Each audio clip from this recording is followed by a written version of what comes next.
Hi friends, మీ దేవ్ వచ్చేసాడు. ఏ కథతో వచ్చానో తెలుసా? బుజ్జి పిచ్చుక కథ. చూసి నచ్చితే లైక్ చేయండి ఫ్రెండ్స్. వేసవి సెలవుల్లో దేవ్ తన అమ్మమ్మ ఊరికి వచ్చాడు. అక్కడి చెట్లు, పూలు, పక్షులు అన్నీ అతనికి చాలా కొత్తగా అనిపించాయి. ఒకరోజు తోటలో ఆడుకుంటున్నప్పుడు దేవుకి ఓ గాయమైన బుజ్జి పిచ్చుక కనిపించింది. అది కదలలేక నేలపై పడి ఉంది.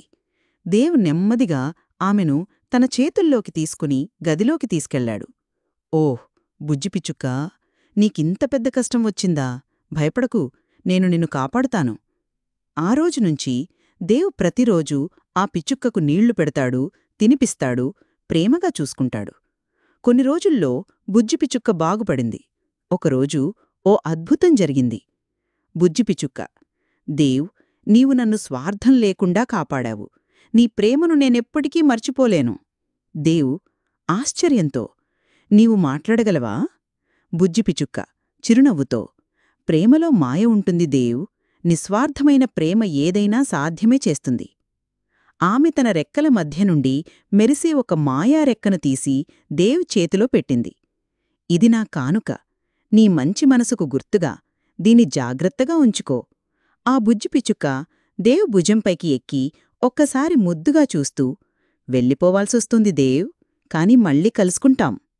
ఆ తర్వాత ఆకాశంలోకి ఎగిరిపోతుంది.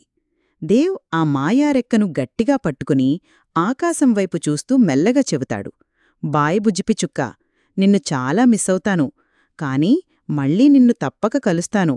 Bye bye. చూశారు కదా ఫ్రెండ్స్, తర్వాత ఏమవుతుంది? దేవ్ ఆ మాయారకతో ఏం చేయబోతున్నాడు? ఆ మాయారకకేమైనా మ్యాజికల్ పవర్స్ ఉన్నాయా? దేవ్ మళ్ళీ బుజ్జి పిచ్చుకను కలుస్తాడా?